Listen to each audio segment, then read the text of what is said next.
27 जागांवर लढायची वंचितनं तयारी केल्याची माहिती समोर आली आहे। संविधान रक्षणासाठी आम्ही वंचितसह एकत्र असल्याची प्रतिक्रिया खासदार संजय राऊत यांनी दिली आहे। तर जागा वाटपाबाबत प्रतिक्रिया त्यांनी दिलेली आहे आणि जरांगेंना उमेदवारी देण्याबाबत प्रस्ताव नाही असंही राऊतांनी म्हटलेलं आहे। आणि त्याचबरोबर 27 जागांवर लढायची वंचितनं तयारी केल्याचं म्हटलं जात होतं, त्यावर सुद्धा राऊतांनी प्रतिक्रिया दिली आहे। आमच्याकडे असा कोणताही प्रस्ताव आला नसल्याचं संजय राऊत म्हणतात। तर जरांगेंविषयी काही प्रस्ताव आमच्याकडे आलेला नाहीये, तो जो त्या पक्षाकडून ती उमेदवारी दिली जाईल, उमेदवार ठरवला जाईल अशी प्रतिक्रिया त्यांनी दिली आहे।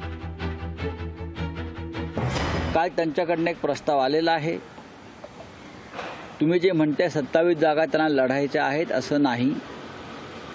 27 जागांवर त्यांनी निवडणुकीची तयारी गेल्या काही महिन्यापासून सुरू केलेली आहे।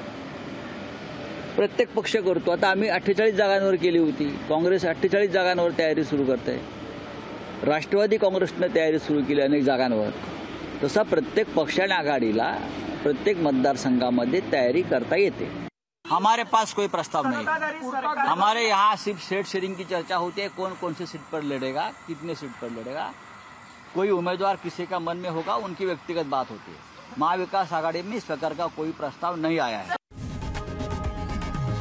लोकशाही मराठी ऐका, पहा, जागरूक रहा।